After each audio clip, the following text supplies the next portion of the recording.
A Project Pan hates to see me coming. Welcome to my final update of Project Pan of 2025. I know we've gone through a lot together in the past year, and there is no chance I'm stopping now. Let's go my current Project Pan makeup routine, the products I have yet to finish, and then I'll also go over the products I have finished because there is quite a few, not only beauty, but also skincare, hair care, so many goodies, all in this bag that I've been holding on to show you guys.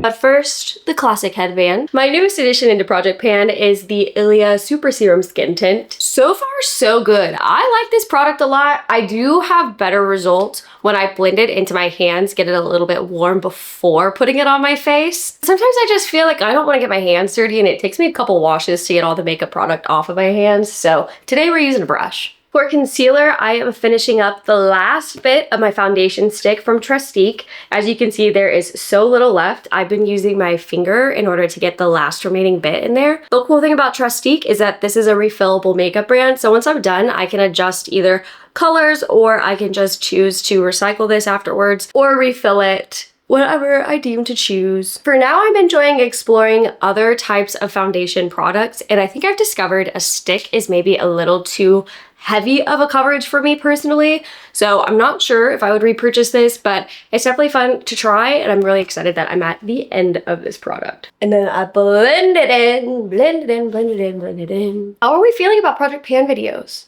Do we still like them? Do we want more updates?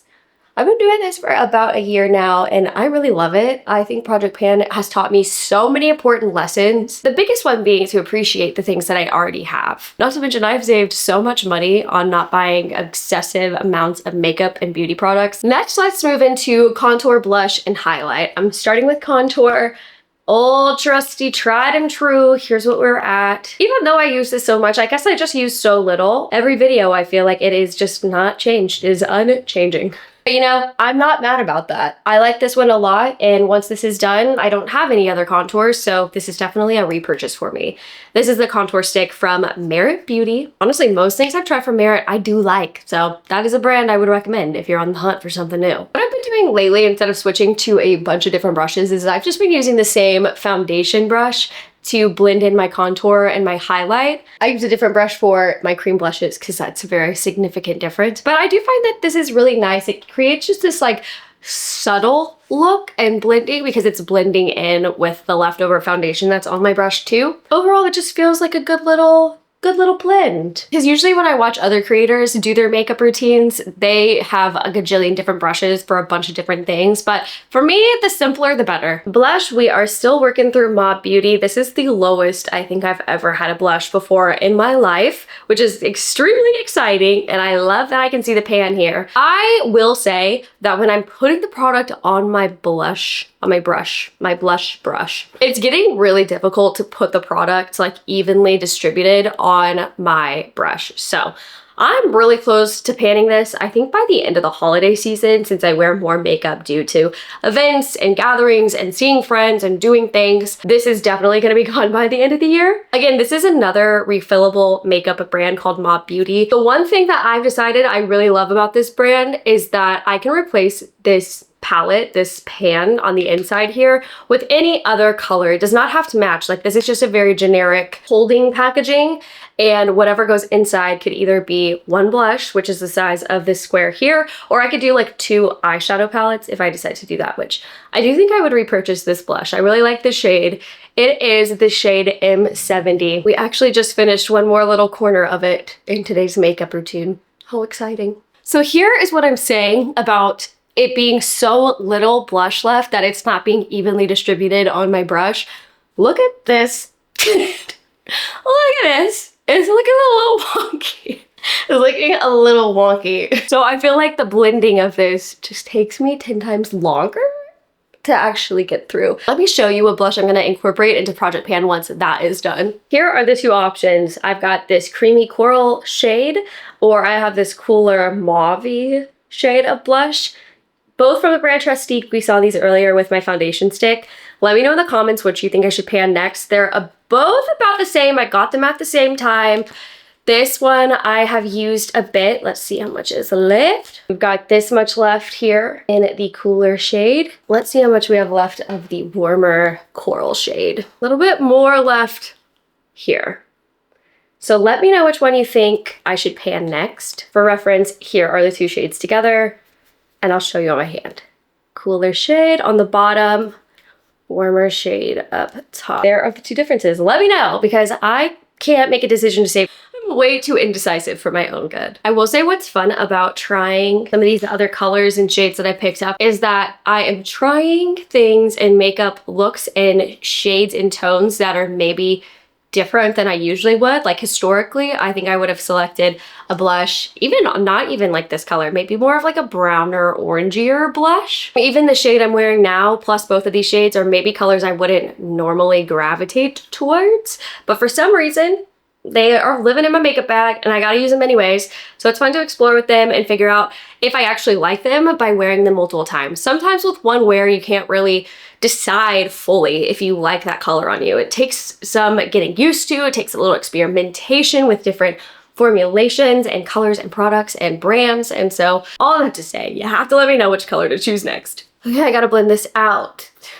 It's a little too thick a la blush for me. Talk about blush blindness. Glossier Halo Scope. We've been working through this in the last couple of videos as well. It's still kind of where it's at. I honestly think I might just pan this one as is. We'll use it today and then just call it a day. That rhymed. It's just I don't even know, like I wish I had a toothpick to see how far down this goes. But I'm getting to the point, it's getting very, very difficult to get any more. But there's still product left in there. Can you see that? Yeah, there's still product left in there. Anyways, I've been using my finger to get in there, kind of dab it on the upper of my cheeks. On this side as well. I do a little on my nose. I've even been putting it on like my eyelids, kind of like a mock eyeshadow. Speaking of which, I tried to incorporate eyeshadow into my routine and I just realized I'm not an eyeshadow girl. So why do I have so much eyeshadow? Maybe for like a special occasion, I'll throw it on, but I just feel like, you know, every time I put on eyeshadow, it feels like way too much for my face. Just because I have no chill at all, I'm gonna use this back end of this brush to see how far this product goes. So let's see. Oh, actually it goes far. Oh my God. Look at that. That went far. Like, do you see how far that went on that brush? How do people even reach that after a while? Don't even understand. Well, maybe I'll keep this. Maybe I'll put it on my shoulders or my legs today, get a little extra glow. Okay, well, let me show you what highlighter I'll be moving on to next. Here she is. This is the highlighter I will be moving on to next. This is the Diamond Glow Powder in the shade Illuminati. I actually got this a very long time ago. Once upon a time, I had one of those subscription beauty bags, like the Ipsy or Birchbox, one of those things. This was in it. This is similar to the Halo Scope. It still looks full, even though I have been using this for years and years and years. I will say, it is very strong, it is very potent. This is like a very strong highlighter and I love it. So it was actually really hard for me to stop using this in order to finish the Halo Glow, but the Halo Glow is done now. So this is very exciting to move back to one of my favorite products. And fun fact, I actually have 2 of these because I think that subscription thing that I had accidentally sent me 2 bags that month. So I actually have 2 of these to go through, which is exciting, but daunting. Just to give you an idea of how strong and how beautiful this glow is. Put a little here, put a little on this side. I used to always do it like on my nose, corners. We'll just do the same. Like almost like we're setting the cream. And just for reference, this is how that highlighter looks. It's stunning. It is so stunning. For lippies today, we're doing something a little out of the box for me personally. I'm using a lip liner today. I actually got sent a random package from L'Oreal with a bunch of lip liners. I've never owned a lip liner before. However, I have been working on it. I've been using it, exploring with it, and I really love it. I do think a lip liner, there is something to be said about lining the lips. It looks really cool. Okay, so we will do the Cupid's bow, and then pull it down. Okay, and then here. Okay, so here's my trick. Once I lip line, obviously this is a very dark color, I will just blend it out and then I will pair it with a lighter color. So today we are doing a ColourPop Lippie Sticks. This is like a very brown color, definitely browner than I would normally gravitate towards, but We have about this much left, and someone actually commented to throw this one in my purse because it is kind of hydrating, and having it on the go because there's not a lot left can help you use it up faster. So that's a hack. I think I'm gonna do that. Then I use this on the middle, blend. Here's the final lip look. What do you guys think? I think I hate it. I think I hate it. I'm gonna change lip colors. It's way too like brown. It's way too brown. It's like, does not feel like me. Not every look is a win, guys. Not every look is a win. This one is a loss for me. Let's do tried and true. Okay, we're gonna do the lip liner again. This time I'm gonna use this warmer Peony Pink from Trustique that I'm trying to use up. All right, lip liner. Speaking of which, this is how much we have left of the Trustique. It takes a really long time to go through lip products. Honestly, it takes a really long time to go through most products, I've learned. All right, let's try this pinkier color, see if it looks any better. Okay, I like that a lot more. It's still very dark, but it's at least not so brown. Final step.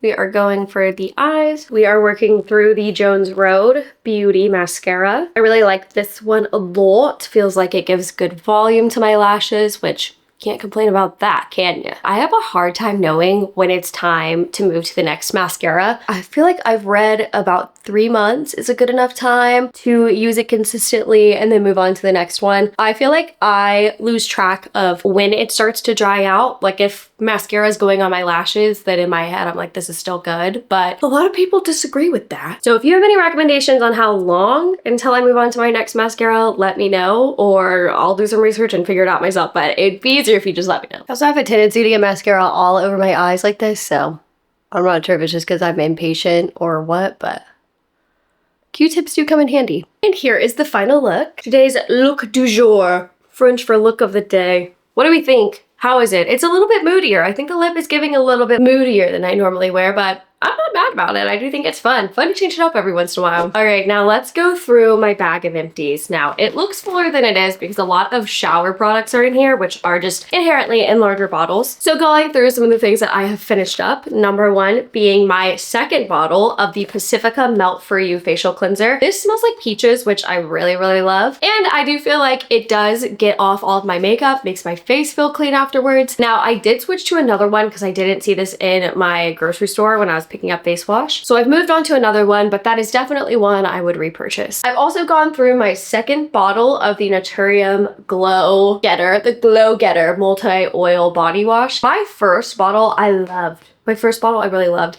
My second bottle I picked up from Target instead of Ulta, and I felt like the formula was a lot more liquidy than I remembered, and it made me not like it as much. So maybe this is just an occasional purchase whenever I want to treat myself to something a little bit more expensive. By the end of this second bottle, I was like, it was really watery. I have switched to another one in the meantime. If it's normal for them to be so watery, then I don't want to spend $16 on like water for my skin. I also finished a shampoo and conditioner. These are new for me. I picked up Eva NYC, my friend Alyssa of New Lifestyle ABB. She's on YouTube, Instagram, and TikTok, so highly recommend following her. She recommended the Eva NYC hair care line, and I'd never seen it before. I never heard of it, and I was at Target, saw them there, so I picked them up. And this is the H2O hydrating shampoo and conditioner. I liked them a lot. I thought the scent was really nice and subtle, but felt clean. And then I do feel like it did clean my hair. However, I have moved on to the Abby Young hair method and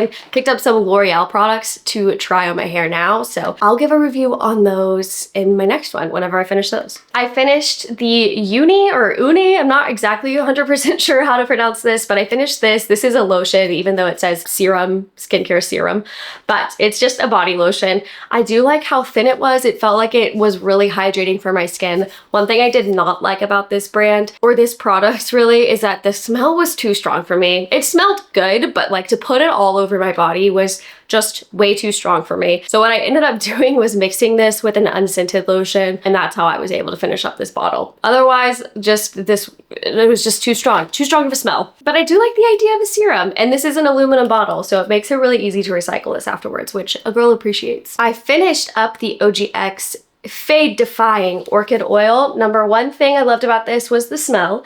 I do love the way this made my hair smell. This product is meant for people who have like dyed hair, and while I do have like some highlights, they're really grown out at this point, so I didn't feel like this actually did much for my hair, so I don't think I'll repurchase it.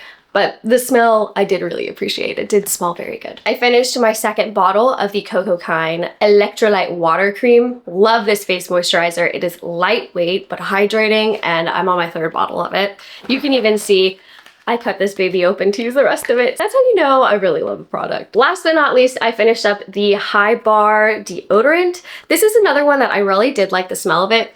It was fresh and subtle, but what I didn't really like was the application of it. I felt like deodorants should go on pretty smooth, like a nice glide, and this one I felt like was very, very rock hard for me. So I don't think I'm gonna repurchase this one, but I do think it worked. I don't think I was walking around stanky.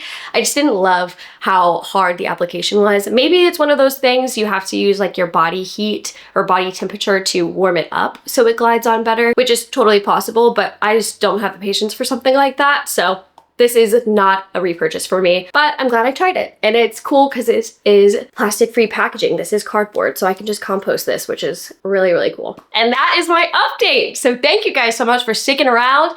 This is my last Project Pan and Empties video of the year, which is kind of sad, but also exciting because now we are approaching 2026. Oh my Lord, how did we get there so fast? It feels like time flies when you're having fun, and we're having fun together. If you like this video, please give it a thumbs up. You can subscribe for more videos like this. Let me know what you guys want to see in the new year. I'm still planning on doing some Project Pan videos. I've been doing them pretty consistently, at least one video a month, and I'm enjoying that cadence. But if you want to see more, like twice a month, or more of my thoughts and takeaways on Project Pan itself, underconsumption, and just appreciating and loving what you have, let me know too, because I'm totally happy to make videos about that as well. I love you guys so much. Thank you so much for being here, and I will see you guys in the next video. Bye!